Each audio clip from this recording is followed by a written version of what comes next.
Omlouvám, já jsem se zadívala. Jsem na Pocket.sk. To je ta největší kravina, kterou jsem viděla, to je fakt úplně strašné. No, tak co jako? To je jedno.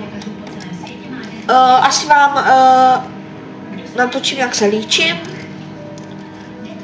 Aha, jo, to bude asi nejlepší.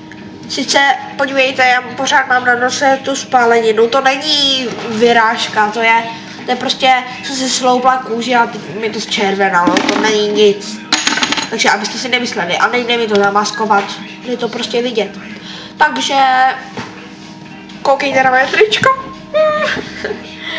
Líbí se mi. Hej, ne, mě hrabe. Takže teď to stopnu a ahoj. Ahoj.